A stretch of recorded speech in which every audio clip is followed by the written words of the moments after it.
Reserve as we roll into round 3. Edwards. Hello everyone and welcome to Jack Edwards Reserve as we roll into round 3 of the NPL Victoria season. Tonight's a big game in Melbourne South East between the Oakleigh Cannons and the Dandenong Thunder.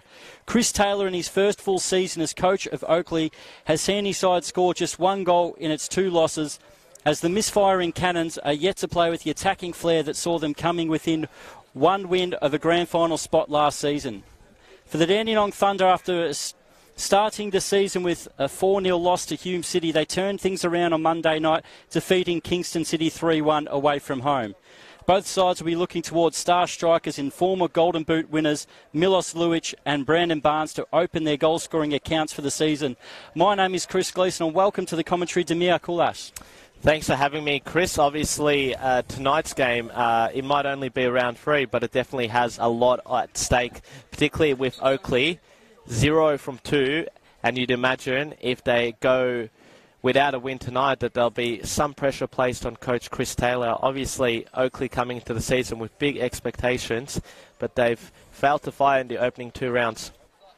Well, as both sides take their photos, Dandenong Thunder in the white, Oakleigh Cannons in their home kit of blue. We can quickly go through the team lineups, and for the Oakleigh Cannons, they make one change with Wade Decker coming in for Harry Wright. So it's John Honos in goal, a back 4 of Hamish Miller, Blair Govan, Rama Tazang Chioglu, Thomas Matthews in midfield, Luke Pavlu, Matthew Fascini and Joe Guest, Nick Epifano, and Wade Decker out wide with Milos Luic up top. Rory Bryan on the bench, Ryan Pachkowski, Goran Zodic, and Marcus Demanchi on the bench for Oakleigh. And for the Dandenong Thunder, Pierce, they also make the one change with Mercer Mehmedi out of the squad, and coming into it is Nick Modafari. So it's Pierce Clark in goal, the back 4 of Christian Carvello, Nick Modafri, Jack Musgrave, and Omar Amanchi. In midfield, Ionis Georgopoulos and Alan Blumgart. On the wings, you've got Blake Carpenter, Kieran Dover, Peter Skapetis and Brandon Barnes. On the bench for them, it's Luke Runji, Luke Gallo, Jake Kusheri, Sevdam Ismaili and Mohamed Fizi. So, Damir, both sides are getting closer to kick-off. One of 3 big games in the southeast tonight. Yes, very much so, and I guess that's affected the crowd to some extent with 3 options for attendees to choose from, but I think this one would probably have the biggest crowd of the 3, and we're in for a thrilling night of football. As we're close to kick-off, there will be Chris Hope, the referee, and we are away. As the Dandenong Thunder kick off, an excellent performance on their Monday. You were there to call the game, Zamir. Yeah, it was one of those games where Thunder didn't have too many chances, but the ones that they did have, they pounced upon and really got the better of Kingston in an attacking sense. They did have their goalkeeper, Pierce Clark, to thank for preserving the 3 points, because he made a number of excellent saves both in the first and particularly the second half to ensure Thunder get their first win of the season after a real dreadful start at home. It's Oakleigh who give our cameraman in front of us an early touch. A small for Peter right in front of us, waiting to be name dropped, and one of the best in the business, Peter. Well, we've got 2 of the best in the business here tonight, with Peter Saros joined also by Matt Johnson. So in terms of the game flicks, you're going to have the best of quality with these 2 men snapping about throughout the course of the 90. That's it. And I must say, Chris, it's a very close surrounds for us, being right here down at Pitside. You do feel like you're not commentating the football sometimes, that you're a basketball commentator the way that we are positioned here. That's it. It's right next to the action. So if there's any beef on the bench, we'll no doubt spot it quite easily. Ball in the box. Guest holds on to it. Early ball in. Almost a chance. And the Thunder get it clear, and the offside flag is up. It was Wade Decker at the back post, looking to smash the volley home, but the flag beats him and the ball was cleared. And when it comes to, we've spoken about the photographers being the best in the business, we also do have some of the best officials in Victorian football here tonight as well, with Chris Hope, joined by Josh Byrne and Andrew Stevenson, his assistants, and also Benji Batten as the fourth official. So we wait for Clark to kick off. What an excellent game he had on Monday night. And that ball's almost found its way to Barnes. Here's Kieran Dover. As the Thunder retain possession. Well won back by Luich, and he can start the attack for the Cannons. Here's Decker. Numbers get in the box, and the ball goes in, looking for Luich over the back post, who can get there. And it was almost a chance for Epifano, but Pierce Clark takes it away from him. Yeah, Nick Epifano probably looking back at that opportunity with a sense of regret that he didn't latch onto it as effectively as he might have. If he had, would have been big trouble for the Thunder, because he would have had a clear shot on goal to aim for. But interesting, when you look at the Oakleigh starting 11, you do have Blair Govan starting a left back. I must admit, I've always seen him to be a centre back. Tom Matthews, who's usually a right back, is starting in the centre alongside Ramat Tavsan-Chioglu. Interesting to see if the Thunder can maybe exploit Blair Govan's unfamiliarity with that position. Of course, Luke Pavlou is one player that can play as a left back. He's in the centre midfield, and Hamish Miller, who we haven't seen play at that position for the likes of Kingston City and Dandenong Thunder last year, is playing as right back. We just saw that Nick Epifano have a loose touch out wide before, getting the jeers from the crowd. Former Thunder player under Chris Taylor. Friendly cheers from the fans. Ball out wide. Here's a chance forward. It's well defended by Tavsan-Chioglu, who himself is a former Dandenong Thunder player.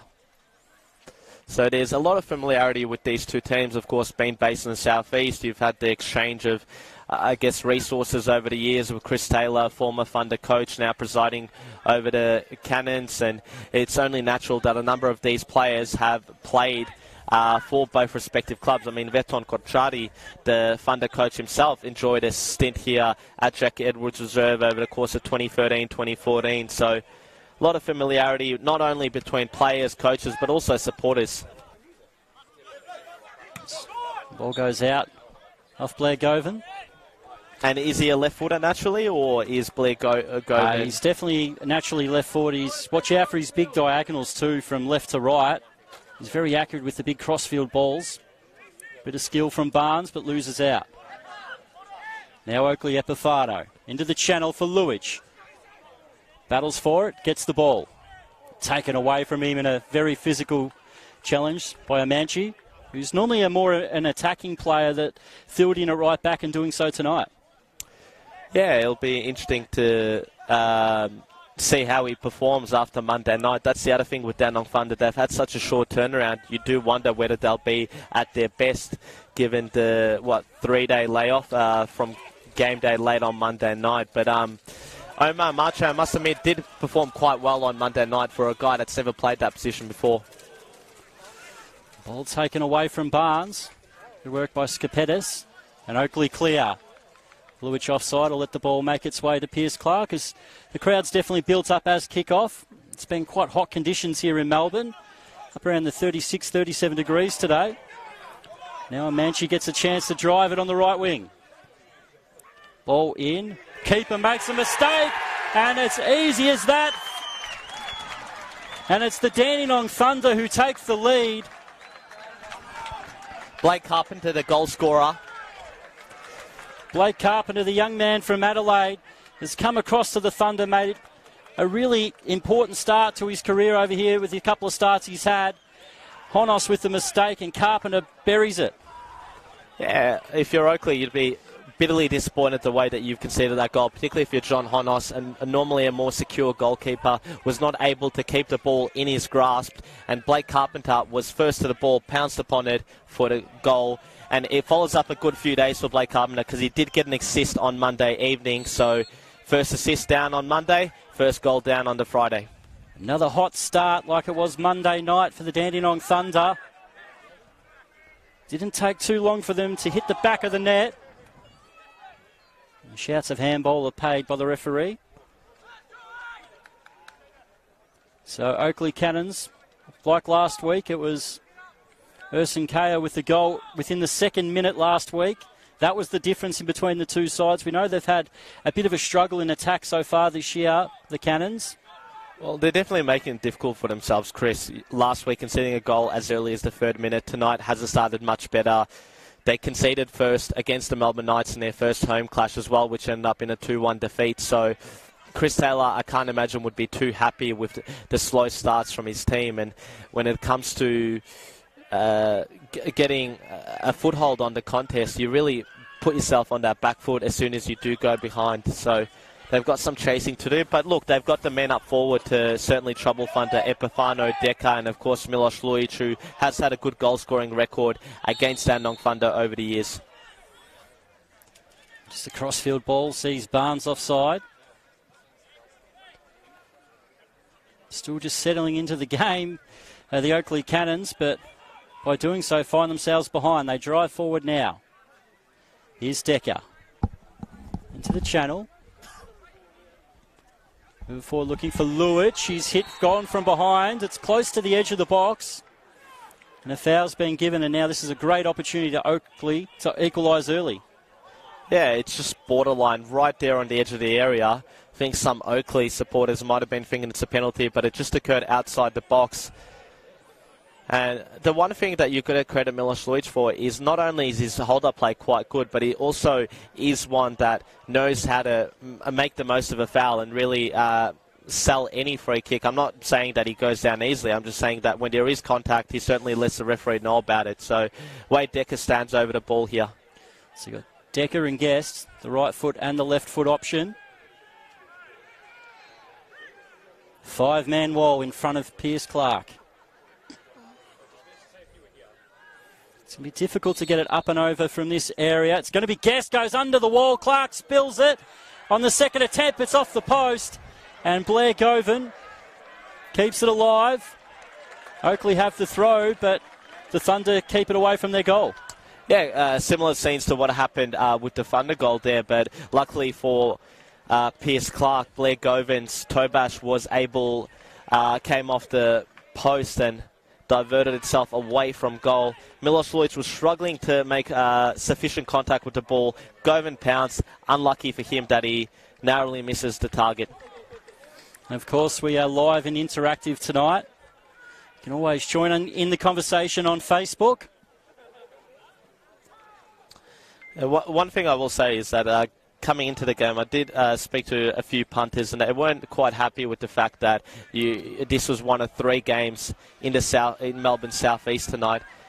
Certainly limits the options that they do have when it comes to attending NPL football over the course of a week. If the 3 games that are based down this side of town are played at the same time, so they were asking whose fault is that? Who is to blame here? I'm not too sure, to be honest. I do know that the Football Victoria, as they are now called, did give the clubs a greater input as to scheduling this season, but I'm not sure if it's the wisest business decision to have 3 games based in close vicinity for the second Friday in a row down here in the southeast. And also you had it last week as well with in the north-western suburbs with Hume playing a home game, Pascoe home game, and Melbourne Knights also having a home game.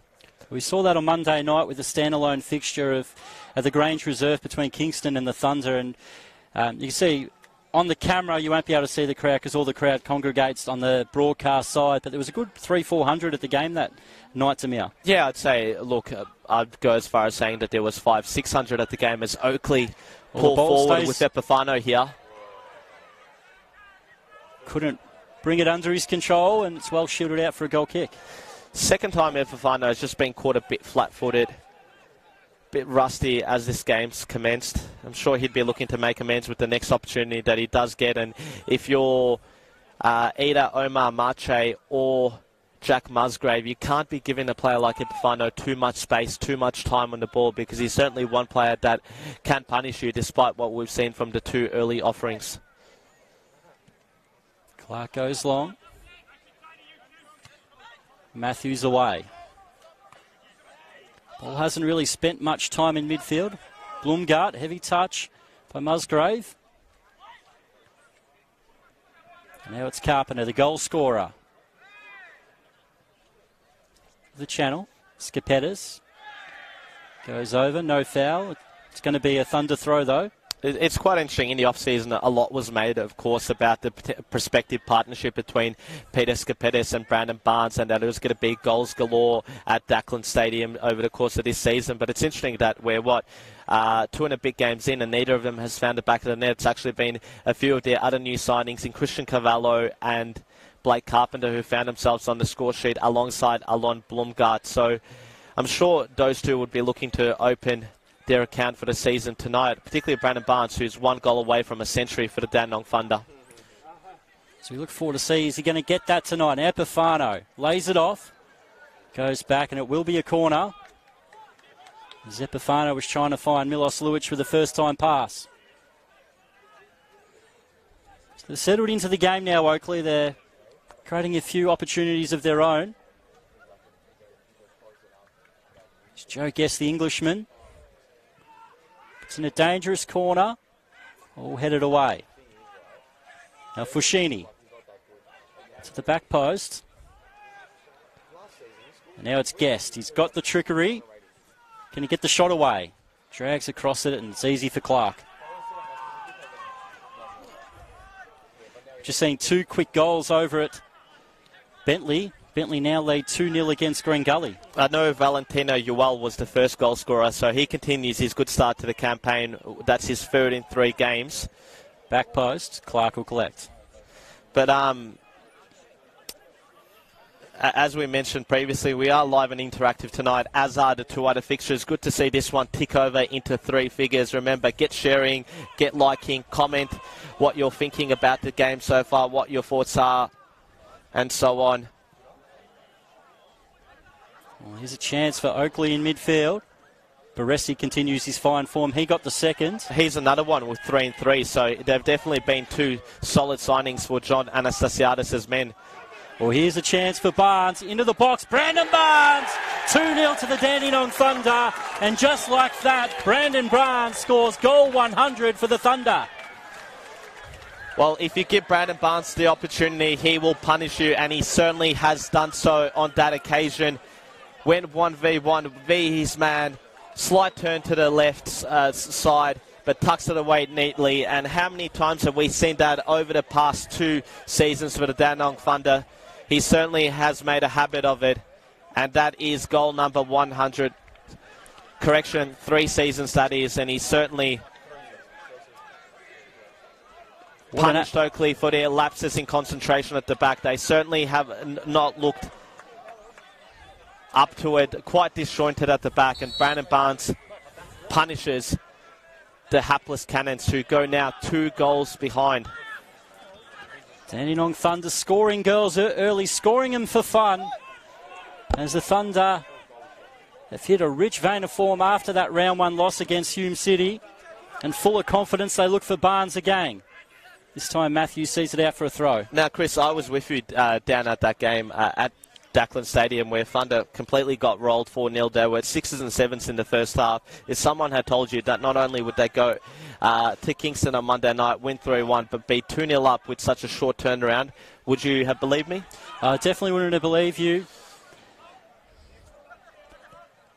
And it's quite similar to what happened last year with their 9-0 home defeat against South Melbourne, how effectively they recovered. But the next time that they played South Melbourne, South was actually the team in relegation danger and not the other way around. So I think they're certainly quite an unpredictable team, Dandenong Thunder, to predict one night that they can play some of the best attacking football in the league. Other nights they can look quite toothless, both in attack and defence, and they've certainly looked the former tonight.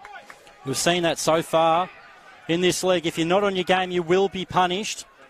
As Barnes, first time ball across the box is easy for Honos. We do see that such evenness across the league this season, that anybody can beat anybody, and it looks like the Thunder have made a great start for the 2nd straight away win in the southeast. There's a chance for Guest. Carvalho sticks to his task. Out for a corner. I think it's Epifano who's actually gone over down there to the right-hand side. But you did say that anyone can really bet anyone, and it's the first real season where you can actually say that, because in the past you probably had teams that even on their better days wouldn't be able to challenge some of the league's best performers, but I guess that has changed this season, and the league's a little better for it as the corner comes in. It's well cleared away, almost into the change rooms. Oakleigh will stay on the attack.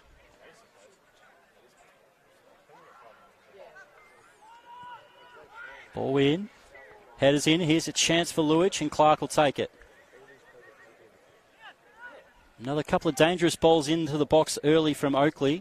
And we do have David Botros in the comment section asking who the goal scorers were. So if you've joined us late, Blake Carpenter got the first. Brandon Barnes got the second for his century for the Dandenong Thunder since joining the Dandenong South-based outfit in early 2016 from Waitakere United in New Zealand. Looking for Luich. As Amanchi cushions it to Dover. Ball turned over. Now here's a chance for Guest. Loves running at defenders. Trying to play it through to Luich. Gets the foul for a late challenge. Yeah, Oakleigh, I guess, not as threatening this season with threat pieces. You'd think so, given the loss of both Dean Piemonte and Dusan Bosniak, who not only could score them, but also deliver in quite dangerous balls to the box that would trouble the goalkeepers. It'll be interesting to see if someone can step up to the plate as Epifano walks towards the ball. Well, they got a few of the taller players from the back in Blair Govan and Tom Matthews to join Milos Luich and Wade Decker. Ball flicked in. It hits Decker. Still alive. Thunder get it clear. What an opportunity for Wade Decker. Now the counter-attack is on. Skipidis brings it forward and he's taken over. No foul. Well, Tavsan Chioglu did come across, block Skipidis' ball, path to the ball, and got none of the ball. So it's a bit of an odd one, might I say, because normally that is a foul, but maybe referee Chris Hope saw Skipidis go into Tavsan Chioglu looking for the foul. Well, here's another chance for Barnes. Shields it away, lays it off. Skipidis! Over the top by Skipidis. He'd be disappointed here, hasn't at least tested the goalkeeper there. Opportunity has presented himself to take an unthinkable 3-0 lead, really, and the Thunder have not taken it. Now it's up to Oakleigh to punish him for not making the most of that opportunity and get one goal back, because they've certainly been let off the hook there. Certainly a decent crowd building up. We've got plenty of the Thunder fans next to us who were up in unison thinking that was going to be the third goal in this first half. Yeah, the Thunder generally do travel quite well when it comes to away support, particularly here at Jack Edwards Reserve. I think it was one of their first games back in the old Victorian Premier League over a decade ago now, where they came out here against the highly fancied Oakleigh Cannons, coached by then John Anastasiadis, and took the game to him. Scored a late free kick from Joey Delorio. The strong Thunder away support were celebrating until the next day with that victory on that occasion.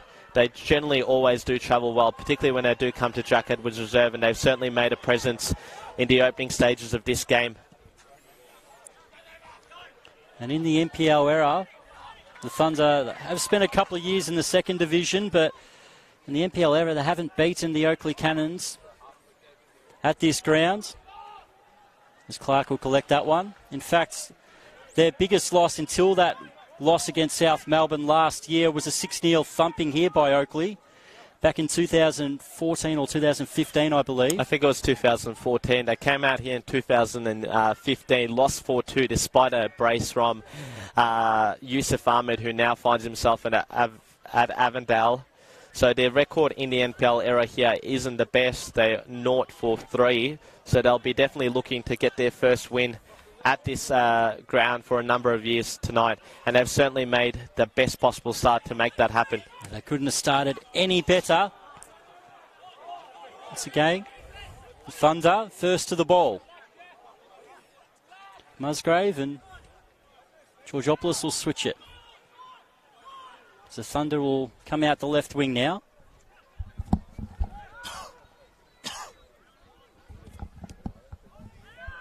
There's Alan Blumgart, scored a cracker on Monday night. This time loses the ball. And now it's Epifano, looking to create. It's well one. Now here's Govan.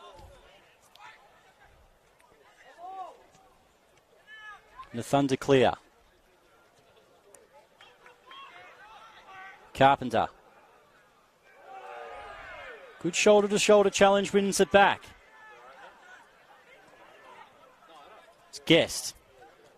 Plays it through. Here's a chance for Epifano to shoot, and Clark with a one hand tips it over the top. Yeah, as we saw on Monday night, Piers Clark is quite a competent goalkeeper, and that's another example of that.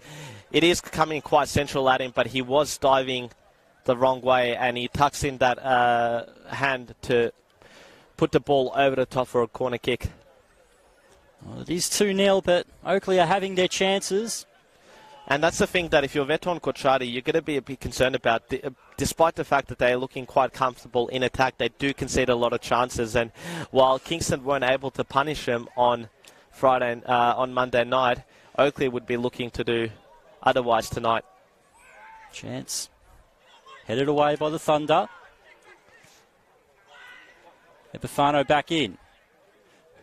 Who's there? Decker. Now Guest again. Foschini just behind him.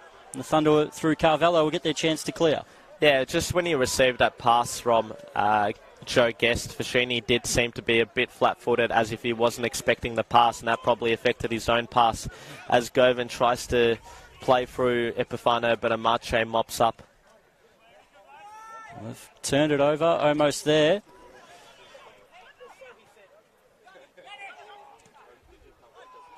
Real scrappy at the moment.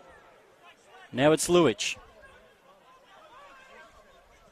As the Thunder invite the pressure back on them.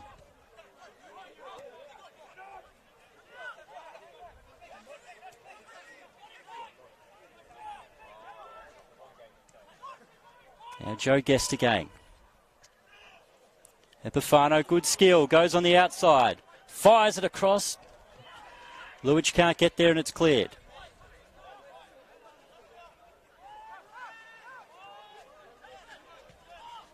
So the Thunder starting to sit deeper and deeper.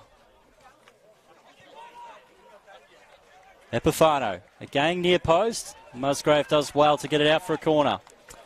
Yeah, I must admit, Musgrave was one player that did impress me from the Thunder defence on Monday evening. Certainly quite a solid, formidable centre-back. That was a late pre-season signing for the Thunder, who did lose Brian Brand, another former Cannons player, to what looks to be a season-ending knee injury. So they've certainly been quite depleted on the injury front. Oh, it's a free header in there from Decker, and he's upset with himself as he heads over the top. I think there's a bit of a blood rule here as Kieran Dover comes over to the Thunder. Oh, no, it's actually a drinks break. Well, it is quite hot here. What's the time? As we have the drinks break midway through the first half. Or just slightly over midway, being at the 26 minutes gone now. So we can recap the goals going in around the grounds. It's Valentino Yule in the 27th minute and Josh Baresi in the 28th. Two quick goals for the Bentley Greens has them 2-0 up against Green Gully. That game is in the 42nd minute. And Dandenong City and Pascoe Vale are still 0-0 after 27 minutes. And obviously here, Dandenong Thunder with two early goals in this game through Blake Carpenter and Brandon Barnes, who's away with goal 100 for the club and his first one for the season. But the last 5 minutes, Oakleigh have really been pushing the Thunder back.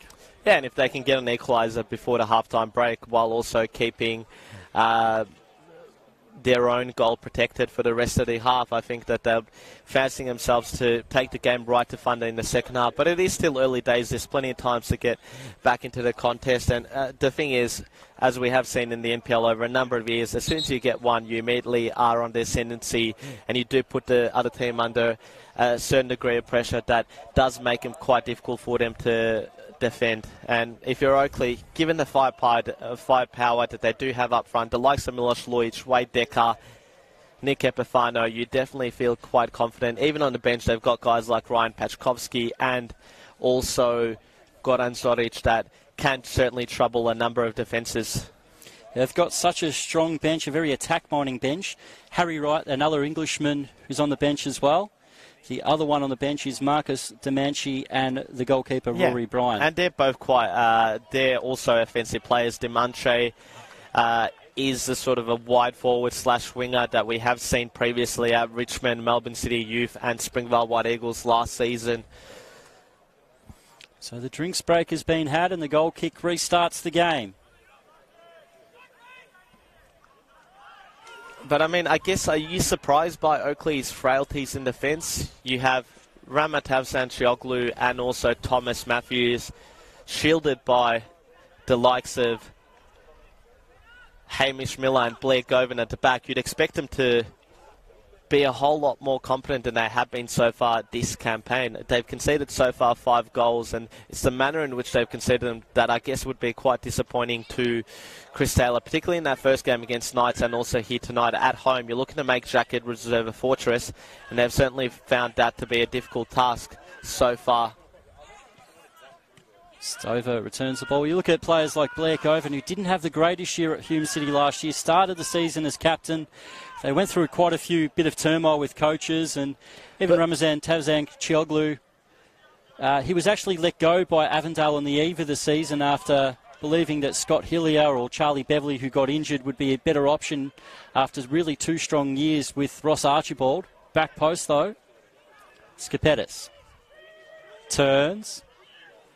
Lays it off. Now the shot is wide by Barnes. Yeah, and so they do have some players in defence that I guess other clubs at the moment have probably rather go with different players. So it's a little bit patched up from Oakleigh. But then again, you're looking at Ramatavsan-Chioglu is probably one of the most seasoned defenders in this league. He's had over 300 top-flight Victorian appearances. Also had brief stints in the A-League with Melbourne Victory and the North Queensland Fury. So when it comes to still being at the pace, he didn't look off it last season at Avondale. I guess one thing, as we said, Brandon Brant's breakthrough.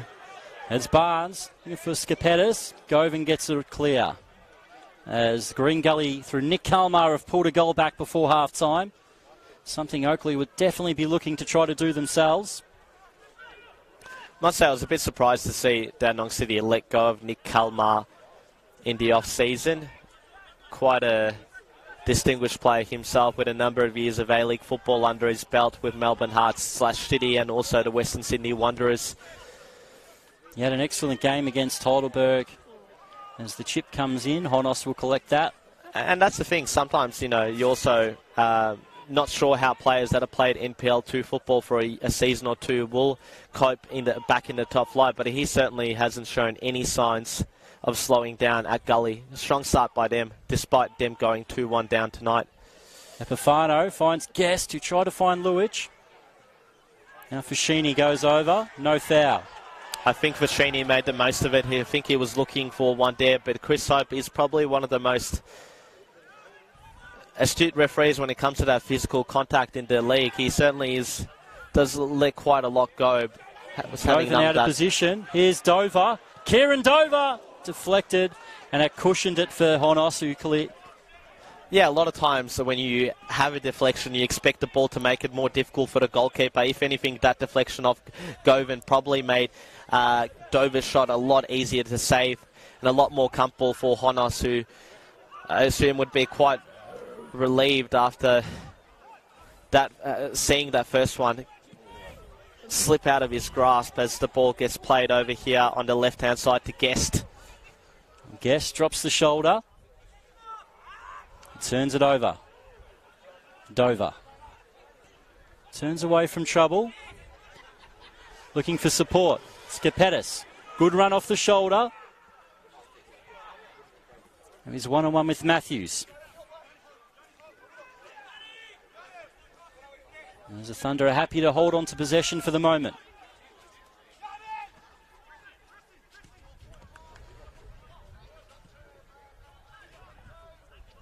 Now White, great turn. Here goes Carpenter again. Goes over, has to be a penalty.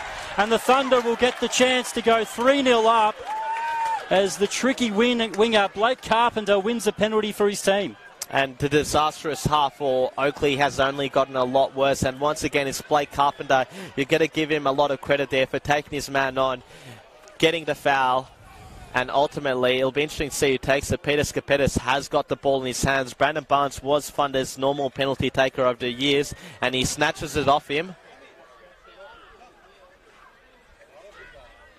Looks like Barnes has pulled rank. I don't think Skapetis is too happy. He's still standing over the penalty mark.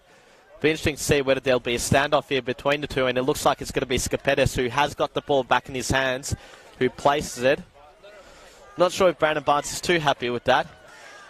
Well, Barnes, maybe Skapetis saying, "I'm the big boss now." Well, Peter Skapetis will line this one to put the Thunder 3-0 up. And he goes over the top. It was a Paul Pogba slow run-up, but it wasn't a Paul Pogba finish. Over the top. And the Thunder spurned their chance to go 3-0 up. Well, he certainly showed a lot of confidence in taking the ball off Barnes, but his spot kick was anything but confident. And he just had too much power on it as he, I guess, badgioed it over the goal. And if you're Veton Kochari, you're hoping that's not an opportunity missed, because if Oakleigh get one back, you'd be looking at that moment and you'd be thinking of what could have been if Thunder had gotten 3-0 up. Well, can Epifano make them pay? He's into the box. Epifano, he goes over the top as well. Great opportunity for Oakleigh. And once again, they're struggling to hit the target. And just at the other end, that's got to be Peter Skapetis' last time demanding the ball from the spot. Brandon Barnes, for the rest of the season, will have that duty. Well, we saw something similar happen in the Premier League recently with Kamara of Fulham, who has now departed the club, snatching the ball off Aleksandar Mitrovic, even though Mitrovic was Fulham's designated penalty taker, and the same event happened. Following on from that, luckily for Kamara, Mitrovic was able to get a 90th minute winner that spared his teammates blushes. If it is 2-2 later, who knows, maybe Barnes can get his team out of trouble and save Skapetis from an uneasy conversation with the coaching staff. I absolutely love Mitrovic, especially his time in Newcastle. And in the comment section, we do have a number of people. It's Dover. Almost chips Honos, he does! It's 3 to the Thunder, and Kieran Dover has chipped Honos.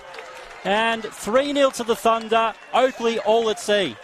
And Kieran Dover will say he meant that. I'm not sure if he did, but we'll give him the credit for it, because it certainly did catch John Honos off guard, caught us off guard ourselves. And we spoke about that Skapetis penalty as a few teammates put their hands over him. Certainly that won't be talked about now, because Kieran Dover has given Thunder that 3-0 lead, and their fans and the coaching staff are delirious on the bench. They are loving their return to Jack Edwards Reserve here. Barnes from the kickoff. Well, I mean, we commentated on a game a couple of weeks ago where Dandenong Thunder were 6s and 7s at the back, and you can't help but conclude that it's Oakleigh tonight that is the team who is really struggling, both in an attacking sense to convert their opportunities, but defensively they are just struggling with the likes of Brandon Barnes, Peter Skapetis and Kieran Dover up front, as well as Blake Carpenter, who got that first and won that penalty. And you do wonder that, you know, with Matthews and Tafsan Chioglu, they are two of the more seasoned veterans in this league, older players who are really struggling against a more youthful, pacey Thunder attack. Kieran Dover full of confidence, great skill in midfield. And now the Thunder switch it out. Carpenter drives forward. Alan Blumgart chips it up. This one should be very comfortable for Honos.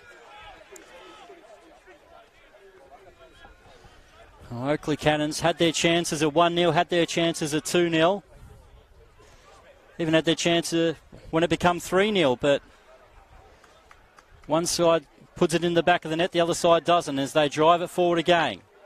Into the box, Skapetis goes over. Matthews clears. Luich will have a third opportunity to head it forward. Can't find Decker. Carvello clears. And Nick Epifano's reaction to that breakdown of that Oakleigh attack is telling, because they have been quite disjointed, lethargic, and really uninspiring in this first half, both in attack and in defence, where they've been torn to shreds by a prolific Thunder attack. Adafari clears. Sliding challenge. And it will be a Thunder throw. There's Nick Modafari, who hasn't been in the team for the first couple of rounds. Stuck straight back into centre back. And that's through injury. Of course, in the second half of their 3-1 win against Kingston, they did lose Mercer Mehmeti, and Sevdim Ismaili, a fellow teenager, did deputise in defence for the remainder of the half. He finds himself on the bench tonight. I'm guessing that they were quite relieved to have Modafari at the back. He is Mr. Consistency at Thunder, whether it's in NPL or NPL2. He's certainly been a fantastic signing for the club as he enters in his 4th season at Dackland Stadium. Now the ball's with Govan.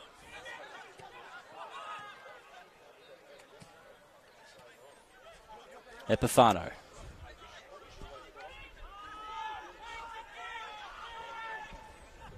Plenty of room for Govan, but the ball misses him. Just breaking down that final shot, that final pass when they get into the attacking third. Oakleigh haven't been able to maximise. There's a ball sliced out wide. Almost had to play goalkeeper with the equipment there.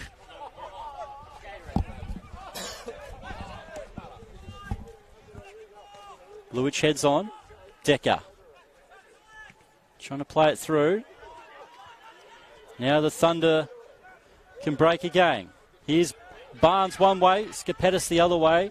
Ball's too straight and Honos clears.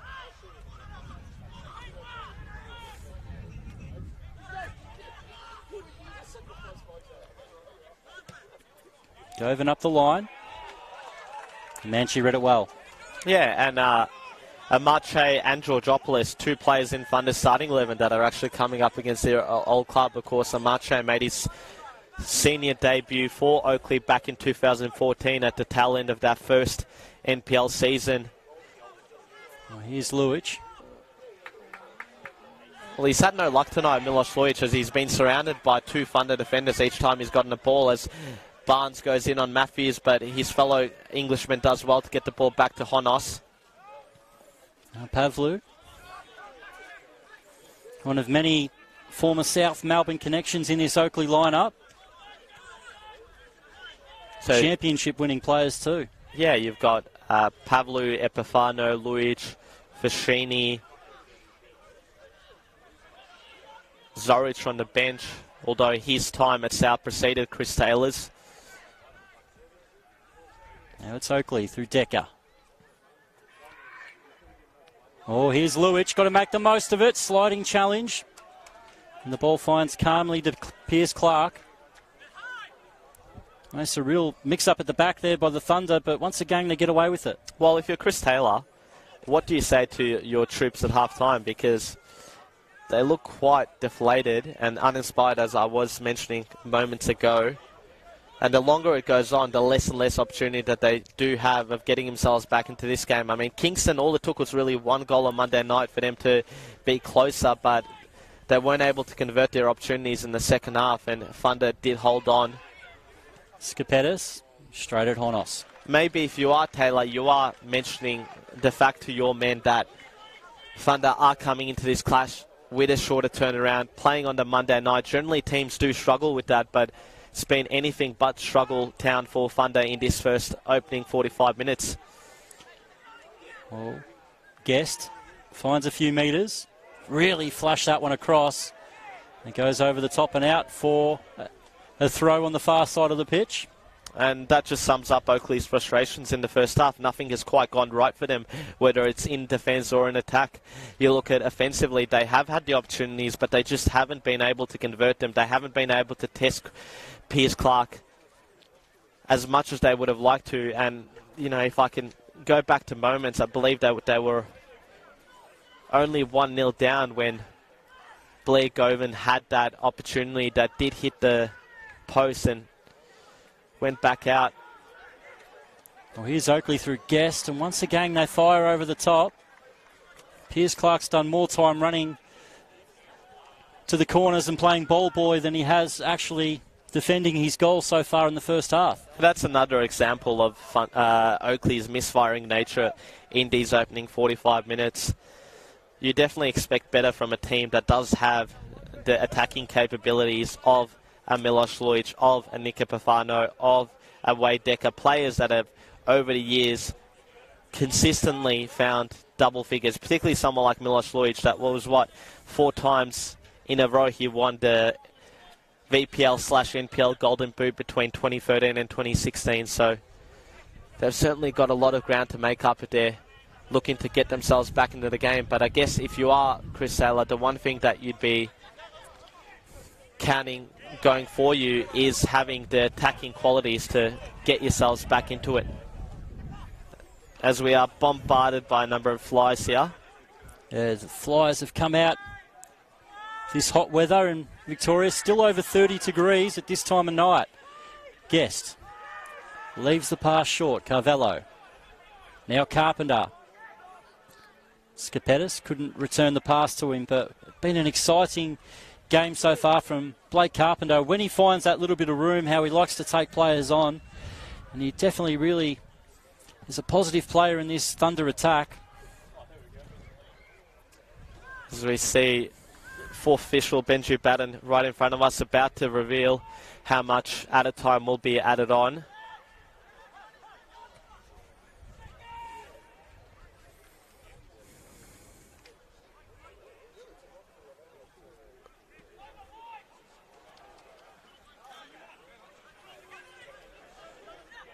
Now it's over.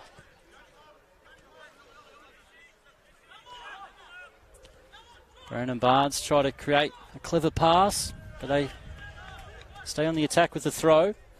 Dover's one player, if memory serves me correct, was handed out his first team senior debut by Chris Taylor in the 2013 VPL season. If it wasn't Taylor, it would have been Stuart Munro, who came in later on in the campaign. Another coach who has coached both these two teams, so there's, as I mentioned, plenty of familiarity between them. They've been the two powerhouse teams alongside Bentley in the southeast over the last decade and a bit. Another late chance here for Oakleigh. Watafari does well, but slices it out for a corner. As we see, I think it's Kieran Dover who's gone down here. No, it's not. It's Georgopoulos. Might be Blumgards. Nah, we're just guessing at the it's moment here. Georgopoulos, yeah. So Ioannis Georgopoulos, who got caught when Guest was trying to break away before. He was right at his back. He's up on his feet now and he'll return to defend this corner kick. It's a good chance, good time for Oakleigh to get one back, because definitely it would change the complexion of both team talks during the halftime break. Oakleigh this time, Tepafano. Back post, who can get a header on it. It's well cleared away. It's going to be another corner. And we're going to have 2 minutes of added time. We're just waiting for the clock to tick past the 45, as it does now. You can only assume that one of those minutes goes into the drinks break and the other one for the stoppages that did occur between the goals and the penalty kick. Oh, free header again by Decker at the near post. May have taken a deflection on its way through as well, but a goal kick is called by the referee in the middle. I think Decker didn't get the cleanest of connections with that header. He certainly would have liked to hit it better. Had he done shoulder it. Yeah.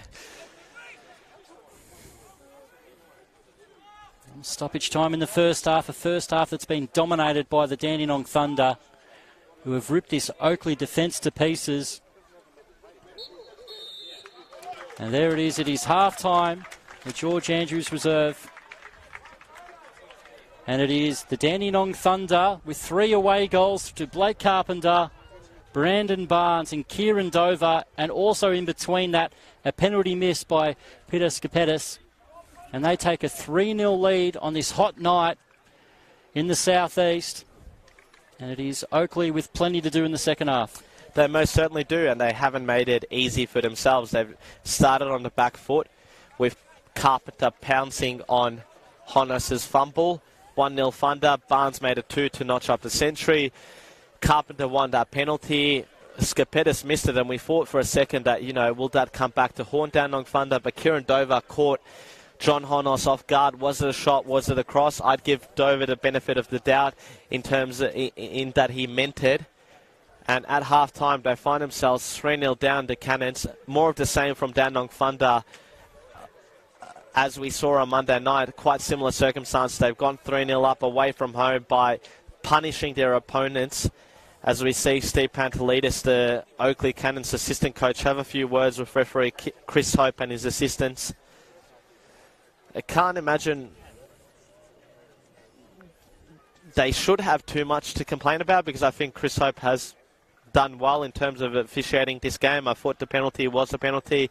Even if it wasn't, Skapetis blazed it over. So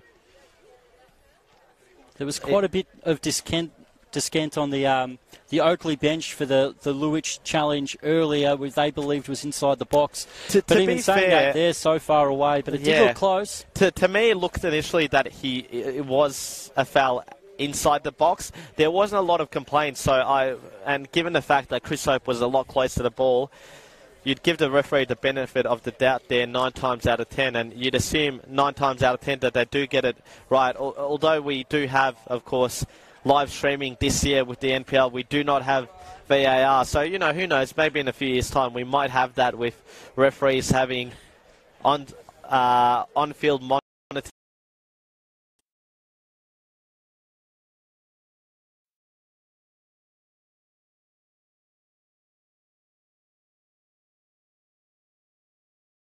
How we end up in the next decade, but we're just going to have a short break here for half time, and we'll be back for the second half shortly.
So both managers get the chance at halftime to talk to the team.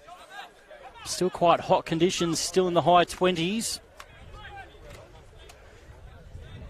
Dandenong Thunder, after a 3-1 victory against Kingston away Monday night, a 3-0 up against the Oakleigh Cannons, who are staring at their third consecutive defeat to start the season. They normally have been slow starters in the NPL era and really fast finishers, but this would have to be one of the worst starts that they've had for a long time.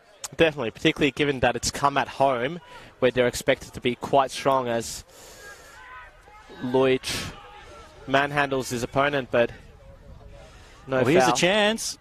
Straight at Clark. Clark collects as shouts for a penalty waved away. Skapetis drives it forward. Now Carpenter.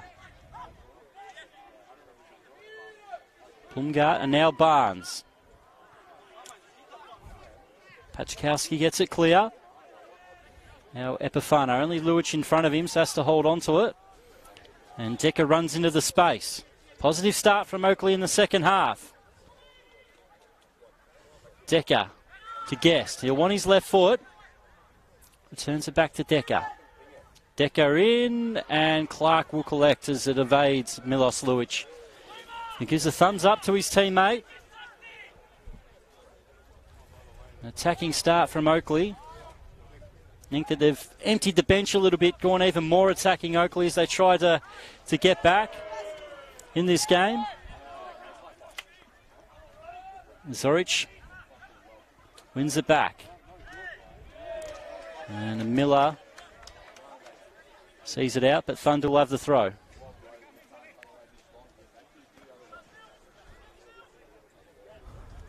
Next goal, I think it's overstated, but it is important in terms of the way this second half shapes out, because if Oakleigh get one back, they'll definitely pile in the pressure, but if Thunder do get a fourth, you'd imagine it'd be curtains and you'd see the fat lady singing. As I've just flicked a ladybug that's crawled up my leg. There's plenty of insects out here at Jack Edwards Reserve tonight. The hot, humid summer conditions, well, summer in March really it is, first day of autumn, but gotten quite hot weather as the ball finds Zoric here. Now Guest finds some space. Pass was well read. And Amanche takes it clear. Now Barnes. Once again, Oakleigh break down in attack. As Matthews will be first to it.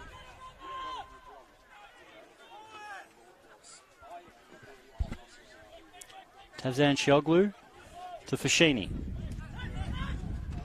Zoric turns. Couldn't reel the ball in though.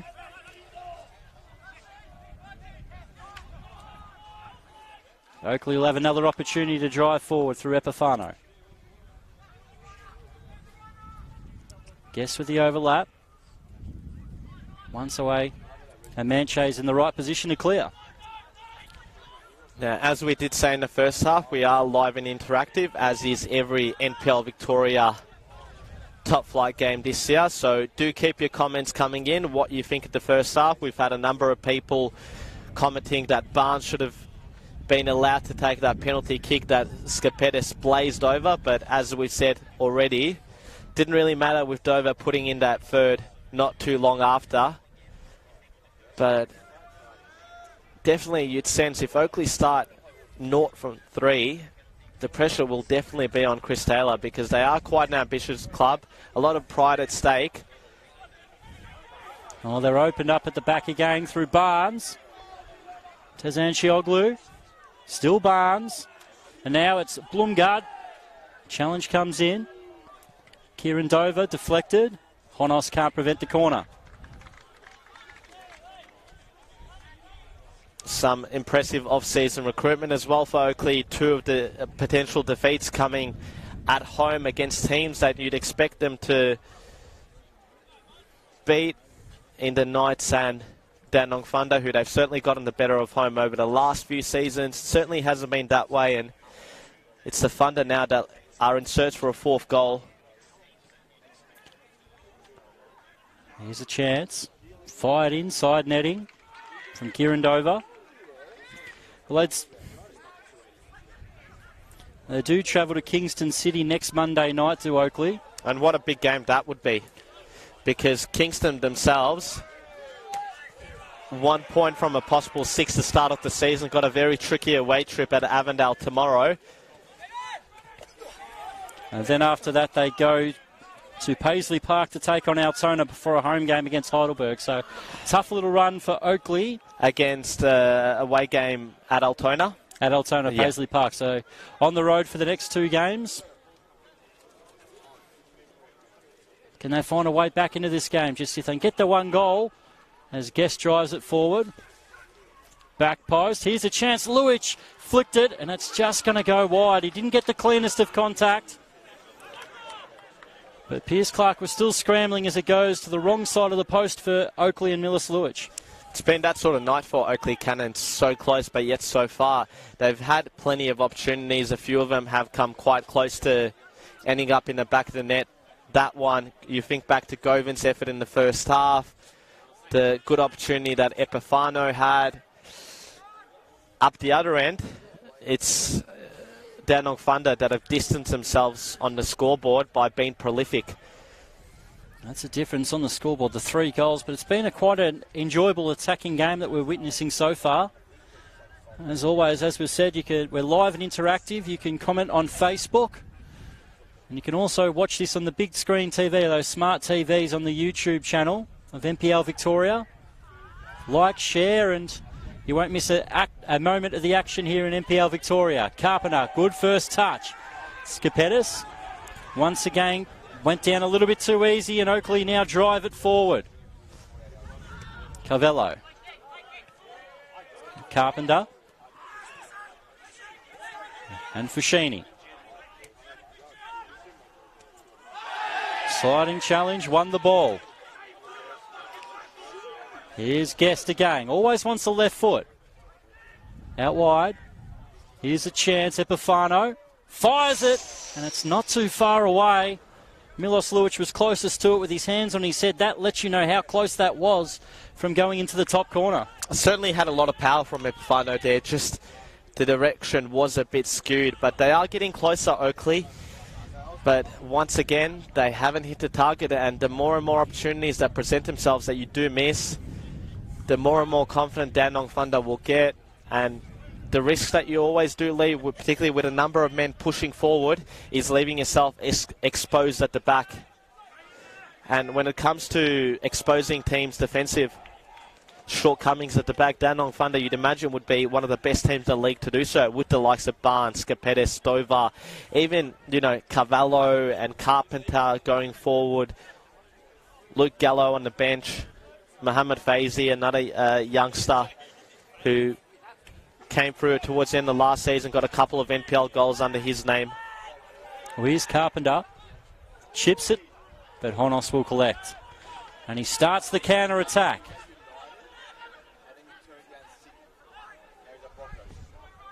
They drive through midfield. Epifano, too much on it. Goes out. Yeah, and we've said it before in the first half. The final product just not there, and it was Deck at that time that put a bit too much onto that pass, and if you're Thunder, you'd be hoping you get, 40 more minutes of those. It's sort of a strange part of the game because we can sense that something can happen for Oakleigh to get back into this game, but not really testing Pierce Clark in the second half. We've come close a few chances. As Clark restarts.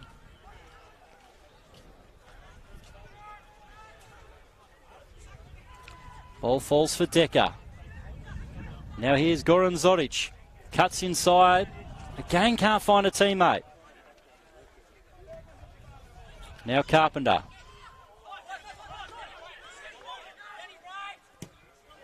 Switching play from Miller. Here's Pachkowski, drives it forward. Now it's Epifano, blocked, and Clark will collect. It's done well to keep that in as well, Peace. Clark under some pressure from Milos Lujic. Sense that there was an opening there for Nick Epifano. Didn't take the shot at the right time, and by the time he was ready to do so, Thunder had closed him down and narrowed down the space that he had to aim for. Just feel that the Thunder have to settle down. They haven't really been able to have much possession in this second half. Maybe just a spell of a few minutes on the ball just to calm things down a little bit. Because even with this hot weather, the game will continue to stretch. Yeah, and one thing that we mentioned on a couple of occasions in that first half was the fact that Dandenong Thunder did play on the Monday night. It is a short turnaround. Most times teams in this semi-professional environment do struggle with such a short turnaround. Zoric does one well to get the back. Decker. Still hold on to the ball with Miller. Cross comes in. Now Thunder through. Skapetis can move it forward. Blake Carpenter drives. And Skapetis will find him. Now Georgopoulos. Will he go from range? He does. He fires it. It did curve a little bit in the air, but Honos gets behind it and makes a save. And he would have loved a goal against his old club, particularly from range, but it wasn't to be. And I think if you're Georgopoulos, you're looking for the ball to take that wicked curl towards the end. Real solid challenge from Carvalho on Zoric. Now Guest. Gang, they just miss out on that pass in the attacking third, and now here's Barnes, and he's got Blake Carpenter making his way into the box. It's going to be Carpenter, and he fires over the top. Very close to getting his second. Yeah, good technique. Didn't have the placement, but wasn't the worst of attempts from Carpenter, who has been dangerous the whole evening, and he's really given Oakleigh a lot of trouble. Of course, scored, won a penalty, and he's that sort of player that does definitely make it difficult for his opponents. As we see Carvalho on the ground, I think that Luke Gallo is going to be the man who's going to come on for him. Gallo himself a winger. You might see Carpenter push back into a more defensive role at left back, and Gallo have that wide role on the left here. So Carvalho has got a heavily strapped left knee. What a goal he scored last weekend on the Monday night. On his 50th NPL appearance, no less. So he's definitely one player that would be looking to someone like Matt Miller and his plight to use the NPL as a springboard to get himself back into that professional sphere. Because like Miller, he did taste A-League minutes with Melbourne City, wasn't able to get a consistent run of games. In fact, I think in the end he only appeared in one A-League proper game. But he has been on the books of both Victory and City Youth, as is his younger brother as well, Josh Carvalho, who finds himself with the Victory City Youth team at the moment. Switching ball does find Epifano. And long throw is going to get Decker. Can he get it into the box? Lujic trying to go for the overhead kick. There's too much pressure on that now for a goal kick. I must feel a bit sorry for Blake Carpenter, who's had an excellent game on that attacking left wing. You could sort of see that he's got to do the team thing and move to left back now, but he was disappointed that he couldn't just stay in the attacking area because he was enjoying himself tonight. And we've seen a bit of a reshuffle for Dandenong Thunder as well, not only Carpenter moving into Carvalho's left back position, but Dover has switched flanks, so he's now on the left, and Luke Gallo finds himself on the right, where he'll be up against Pachkovsky, who is not a natural left back. So him and Amache, who will be on his flanks, share something in common there. Both attacking players playing in unfamiliar defensive roles. the same could also be said, really, of Carpenter and Miller, who are also quite competent as wingers, as they have proved. Carpenter so far this season and Miller over the seasons, whether it's at Springvale White Eagles, Kingston City or Dandenong Thunder. Oakleigh on the attack. I think the Thunder have done well to take the sting out of the game the last 5 minutes. Luich goes over, no penalty. And hands on heads at the Oakleigh bench. Well, the Oakleigh bench is asking what is Milos Luich meant to do there, because they feel that his path forward is being obstructed by the Thunder defender there. What were your thoughts of that one, Chris? Oh, it's like a 50% penalty. He was sort of held on to. He was sort of blocked a little bit, but I let go of him, I think, early enough when Luich went down. So I don't think a referee like Chris Hope is going to give those ones. He's definitely one that does allow a bit more physicality than some of the other referees in this league. And if you are Chris Eller, you might argue that consistency question, but you generally know what you get with Chris Hope. He definitely lets the game flow. As we saw earlier, Blake Carpenter fouled. It was a stonewall penalty. He gives it. Well, that's his, I guess you can say, was it blue square or conference experience for Chris Hope, who is a referee that moved to Victoria about a handful of years ago with experience in England's lower league. So you can understand why he lets the game flow a bit more than some other referees do that are coming in from more homegrown surroundings, where they're used to being a bit more pedantic with fouls and the amount of physicality that they do allow. As we see Oakleigh preparing to empty out their bench already. Looks like it's going to be Harry White, who, speaking of Englishmen, is going to come into the fray in the next few minutes. I guess one thing that you can say whenever a team empties out the bench quite early on is that you always do leave yourself at a risk of going down to 10 men if you do sustain a severe injury. Now here's Dover. Now Barnes, he'll fire, he'll curl. That's off the crossbar, and Oakleigh managed to get it clear. Only needs that half a step, Brandon Barnes. Now Carpenter. Dover turns and fires and deflected away. What another big moment by the Thunder and Barnes.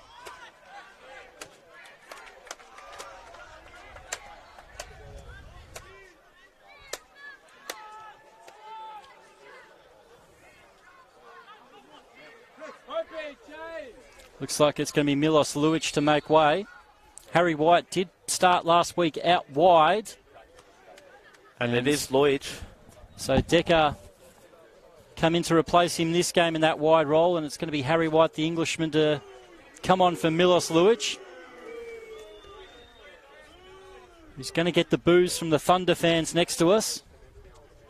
One of the most brilliant strikers in the NPL, VPL era is Milos Luich, but he's one of those ones that the fans love to hate. Yeah, he's definitely given the Thunder fans a lot of grief over the years with the goals that he's poured in against them, so I don't think he'd mind too much of their boos expected. Being, of course, a player of Serbian heritage up against a club predominantly backed by Albanians. Now it's Oakleigh. Oh, solid challenge in. They win the ball back. Gallo to Skapetis. As the white shirts pour forward.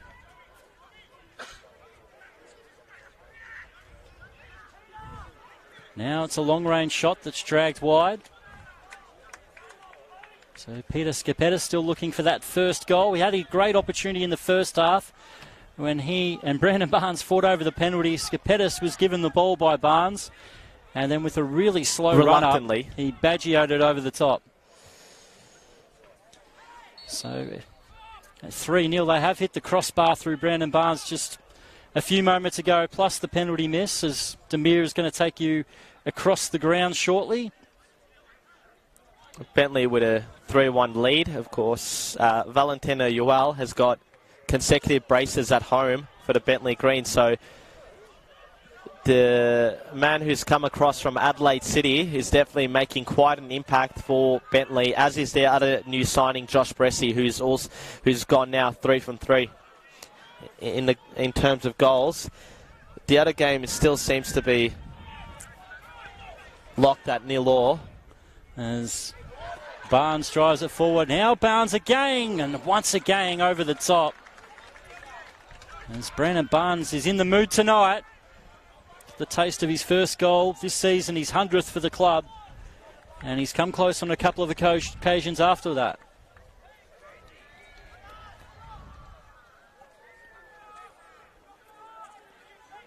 So, like the first half, a drinks break will happen soon. Piers Clark quickly off his line. He's able to collect.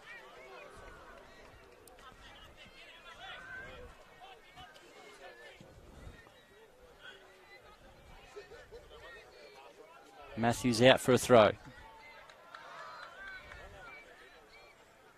So Oakleigh emptying their bench, and Thunder yet to make a change in this game.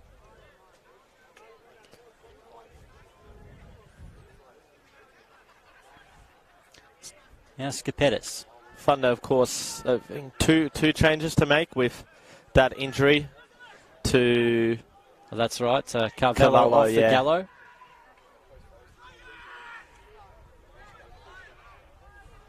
As Blumgard goes back to his keeper. Tazan Chioglu away. It's too much for Barnes to do, and it's out for a throw.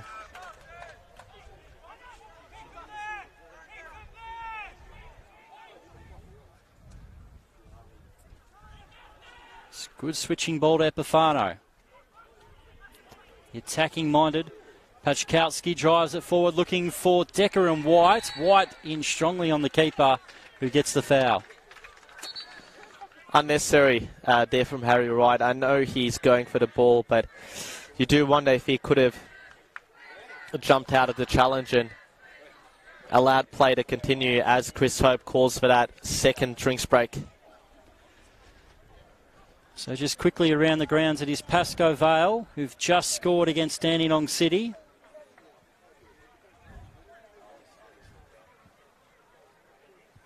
So Pascoe Vale, after drawing against Heidelberg in round 1 and going down to the Bentley Greens by 4-2.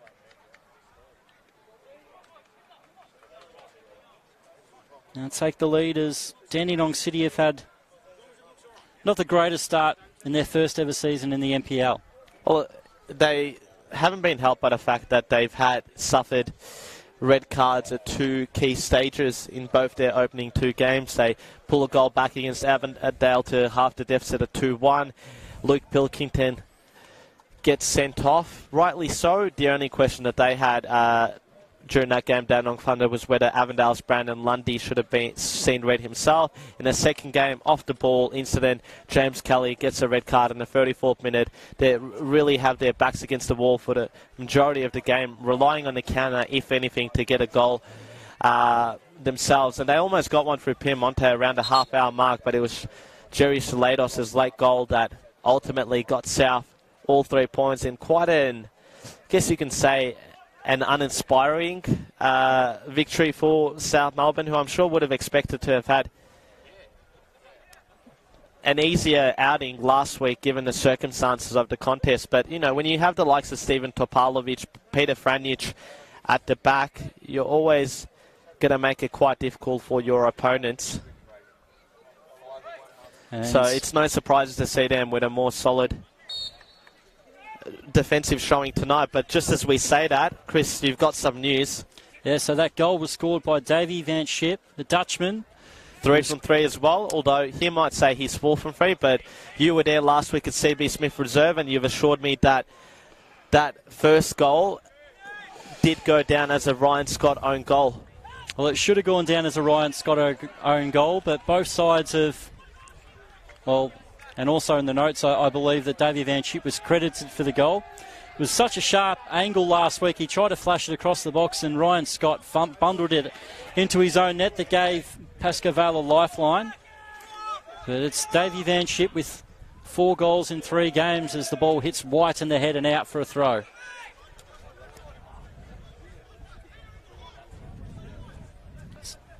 So Dandenong Thunder have really weathered that early storm in this half from Oakleigh, who really peppered the goals to no avail. As the real sting's gone out of the game as both sides reset after that final drinks break. Amanche drives it forward.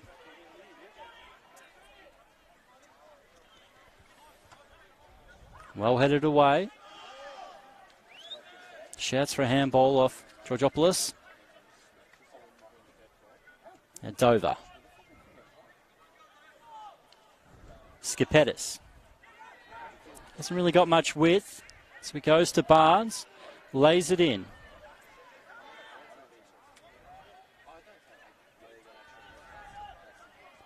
And in the end, Matthews clears it.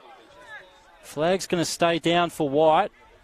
White needs support. Has to go a long way back, but he finds it in his fellow Englishman Guest. Epifano turns it over. He's done that a few times tonight as Nick Epifano. Yeah, he definitely hasn't had the best of evenings.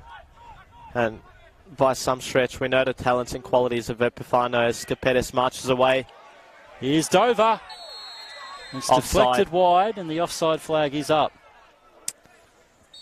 Would have been a narrow one. We saw White evade the offside trap here because he was inside his own half when the ball was played through, and we were right in line with that one. So it was a fantastic call by the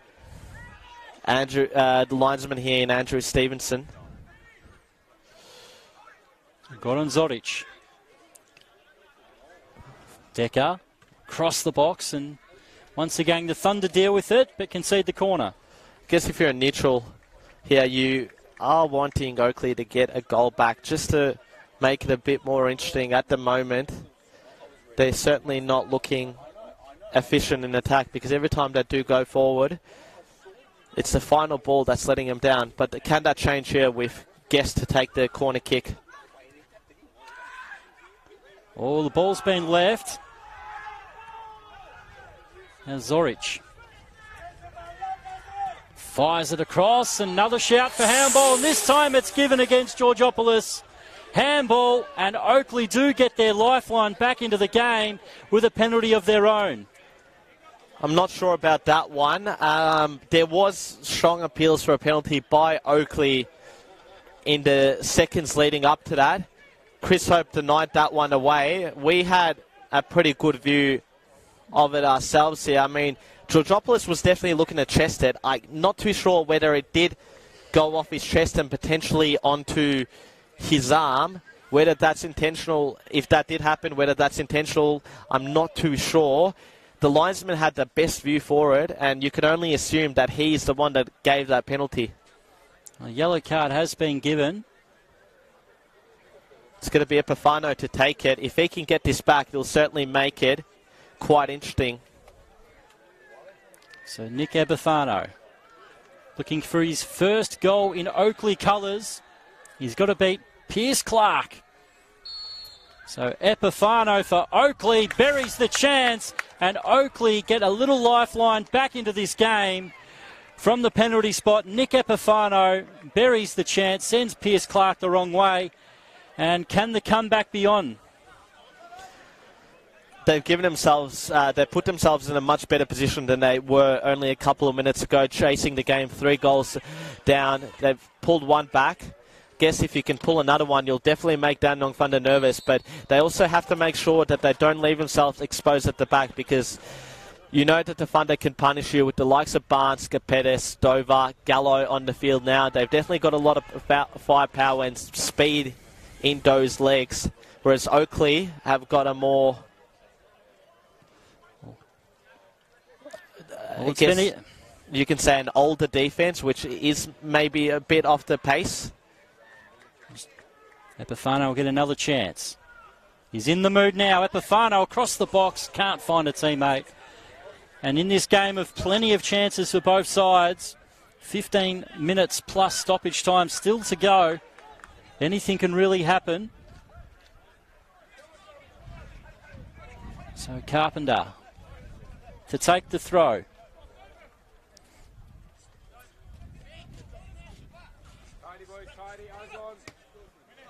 Headed on. Now White. Now Miller. Zoric, who's had a good start since coming on at half-time. Skipetis, great layoff. But Oakleigh get it back. It's Tommy Matthews. Finds its way through. Pachkowski. Now Epifano into the box. Decker trying to turn, same as White. And the Thunder clear. Clark was calling out for the ball, but Carpenter wanted to be safe rather than sorry. Just cleared it away as Gallo wins the ball here and plays in Blumgard in the centre of the park. Now the Thunder. Dover with a heavy touch forces him wide. Battles in the corner with Miller. It will be a Thunder throw.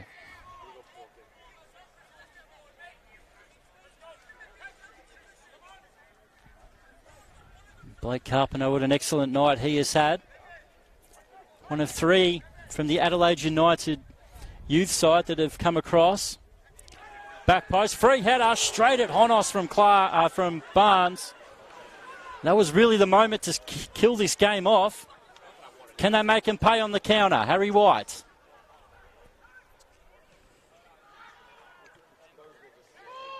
Thunder get it clear. Now Skipetis. And it's just got confirmation that the Bentley Greens have defeated Green Gully 3-1. Valentino Yule with 2 goals. Baresi 1. Kalmar 1 goal for Green Gully. Back on this game. White turns. They're in the box here. Epifano! And as Clark makes the save. And now the ball finds kindly to him. Solid save from Clark once again, who's almost lost it here, but the foul will be called, or no, it's a stoppage in fact for a Thunder player who's down. I think it's... Looks like Musgrave. Yeah, I think it is Musgrave. With a head knock. But look, they got themselves into a really good position there, Oakleigh. But you've got to test the goalkeeper a bit better there. I mean, you've got essentially a 1v1 against him. You need to force him wide. The walking wounded at the moment, the Thunder.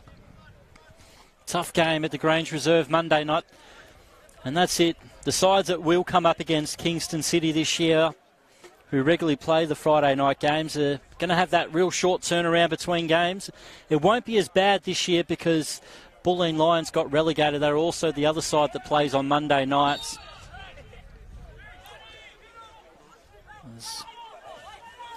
Musgrave now gets attention, and Thunder are down to 10 men momentarily.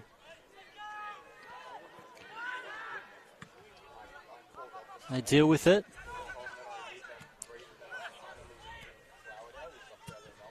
Carpenter just clears. Oakleigh forward. It's going to find Decker. Oh, loses out. Lafari.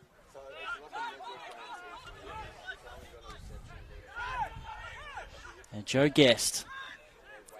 Epifano turns. Epifano shoots, and it's off the post, and it's once again saved by Pierce Clark. What a double save. Pierce Clark has kept Oakleigh out. That's incredible. What a save from Pierce Clark. Double save as Oakleigh take a quick corner. And once again, Clark punches it away. He's inspired the young goalkeeper, who gets the opportunity to be Dandenong Thunder's #1 after spending a bit of time at Heidelberg and the Bentley Greens here in Victoria's a backup keeper. Of course, last year he did have the tough task of being goalkeeper up north for Cairns FC, the now defunct Cairns FC, who did make it to the round 16 of the FFA Cup, where they lost to eventual finalist Sydney FC. Epifano to Guest. Guest goes over. Once again, the penalty shouts have been waved away by Chris Hope. I think he was looking for it there, Guest. Once Replays again, will tell us, but I thought he was looking to make the most of that. as you see, 4 Oakleigh players are still in attack, so the Thunder through Barnes. Great bit of skill. Matthews. Tazan Chioglu. Fushini didn't mean to let it run, but finds its way to Wade Decker. So Decker lays it off to absolutely nobodies. Now Kieran's over. As we edge towards the final 10 minutes in this game. Skipetis.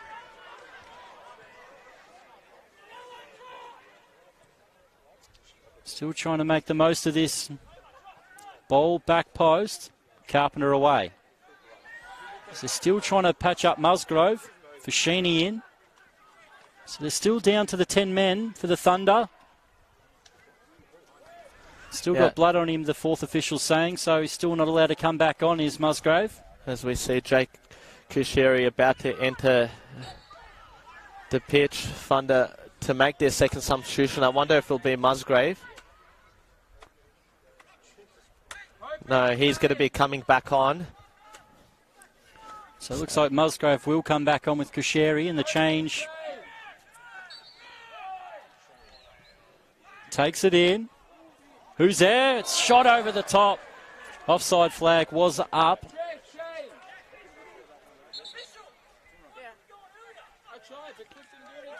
Musgrave on. So it's going to be Kusheri.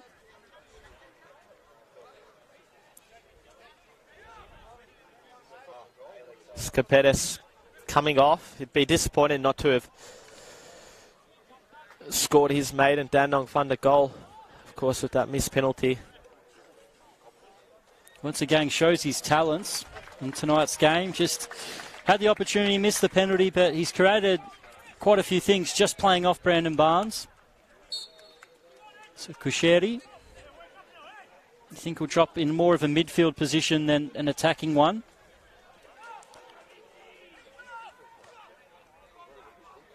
Miller's got to deal with a difficult one. The ball goes out for an Oakleigh throw.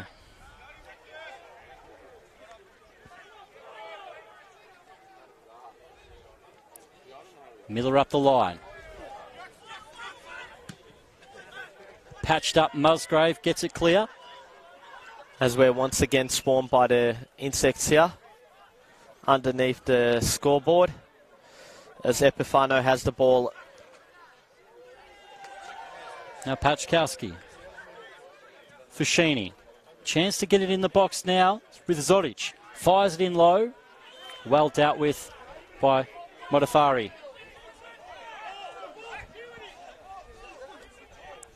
So I'll wait for a ball to come across.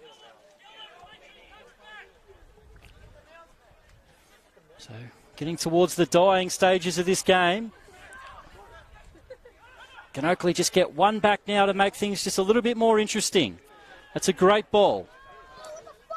And they're going to get a go in the corner. Bit of amusement down here near us as Tiny Mouse has actually found its way onto the field of play. I'd be a bit careful if I was him. So we've had Ladybucks and Mouses, and now we've got another cross in that's dealt with by the Thunder. Zoric.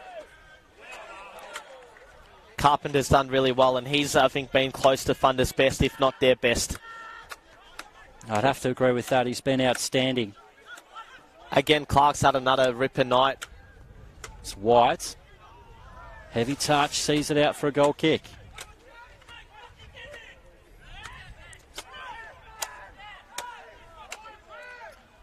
So you think Pierce Clark, well, we haven't talked enough about that double save he made just 5 or so minutes ago. The Epifano shot that he parried onto the bar And then when Decker was following up, he smothered it at his feet.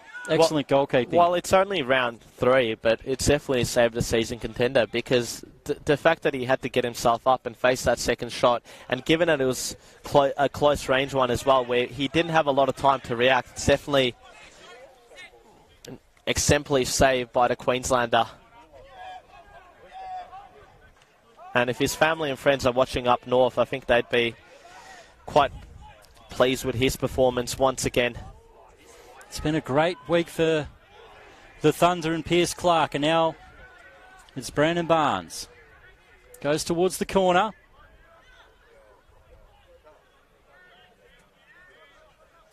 Now Gallo.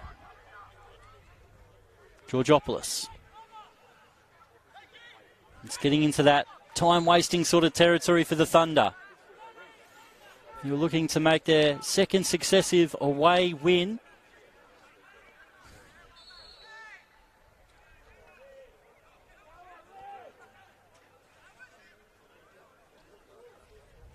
As the referee talks to a couple of players.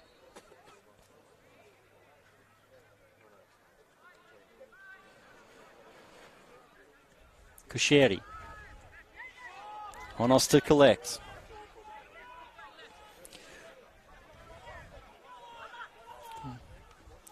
Long ball over the top. Harry White will chase it down. Modafari does well. Now Zorich.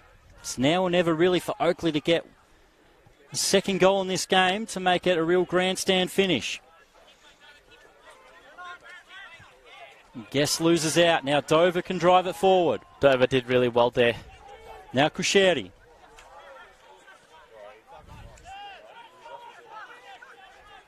Guest out wide. It's a great ball. Epifano tries to take it in his stride. It's going to be a corner.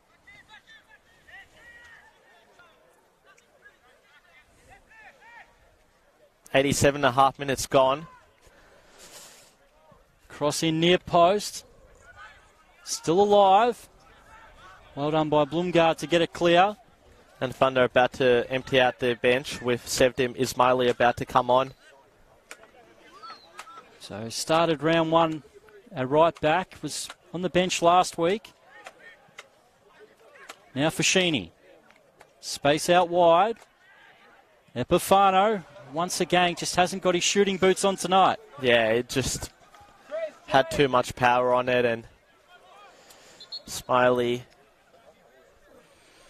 you'd imagine, would be a defensive swap. See who comes off here. If you're smart, you'd probably take one of the players who's furthest away from the subs bench here. Well, it's going to be Kieran Dover to make way, who was on the far side of the pitch. And Kieran Dover pretends that he didn't see the board. That old trick. So we can just quickly go through Thunder's fixtures. They're going to have a home game next week against the Altona Magic at Dockland Stadium. And then they go to the Olympic Village to take on Heidelberg before a home game against the Bentley Green. So it's a tough little run for them, which makes Monday night's win really important, and obviously looks like they're going to get it full points again tonight. Yeah, we're just moments away from finding out how much out of time will be added on. I'm guessing 4 minutes. I saw on the board 5, I'll cheat. 5, so if Oakleigh can get one back in the next few minutes, it'll definitely be a grandstand finish. Well, here's a chance. Zorich, Guest, can he fire? He chips to the back post and it evades everybody. And once again, Oakleigh just missing out on the opportunities they create. As Pierce Clark once again lets the ball get past him. And he's obviously going to get a yellow ticket for that one. In fact, it's going to be 6 minutes. And there's a heavy contingent of Thunder supporters to the left of us, and they're asking a lot of questions as to where that time's come from. I guess but there has been it's been a couple of few instances of players being down. players trying to milk the clock. So, well, 6 minutes, 2 goals. Can Oakleigh do it? You would have thought so 10 minutes ago, but they're sort of, a lot of the momentum has been taken out of their game by those substitutions that Thunder made. Kasheri was caught a little bit cold. And I think that's a yellow card to Fashini there with the foul on Kushieri. Kushieri seemed like you just didn't see Fashini, but it was a real sloppy challenge. One he didn't really need to make. He could always just win that ball. As you'd expect, the Thunder in no hurry to take the free kick. Ioannis Georgopoulos over the ball. Not really committing too many numbers forward. Switching play. Ismaili challenges Miller in the air and gives away the foul.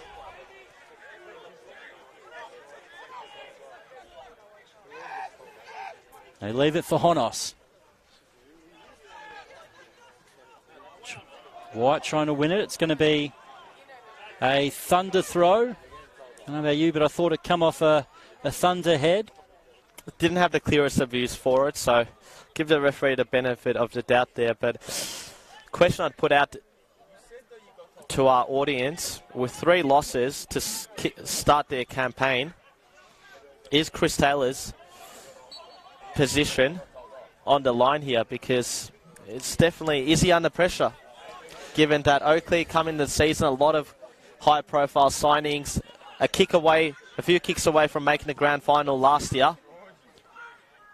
And they've lost their opening 2 home games as well as an away trip to Hume City in between.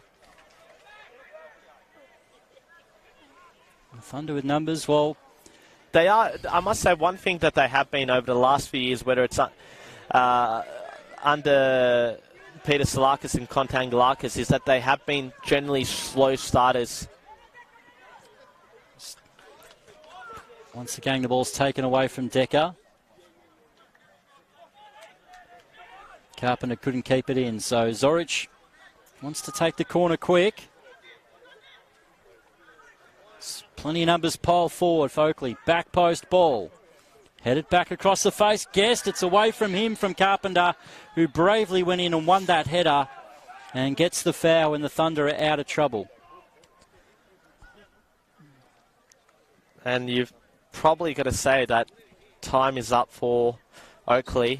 That comeback looking increasingly more unlikely as the seconds tick by. We're 3 minutes into the 6 allotted of stoppage time. We'll have to take something extraordinary for them to get a point out of tonight's game, especially given that they have been quite toothless in attack in the last 10 or so minutes since they scored that goal. Zoric long. White, again it hits him on the back and out for a throw. The second time tonight we've seen that. But he's definitely a Chris Taylor type of player, is Harry Wright, the strong physical forward.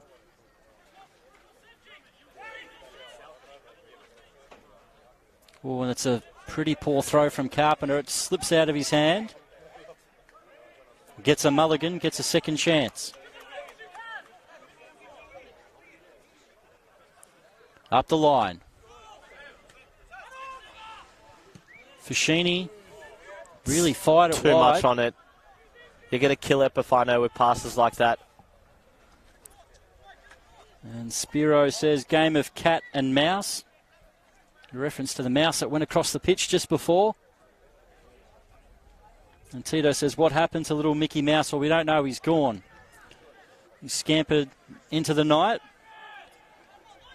And Athan Azastylos sacked in the morning CT. Azza is, of course, a big South Melbourne fan.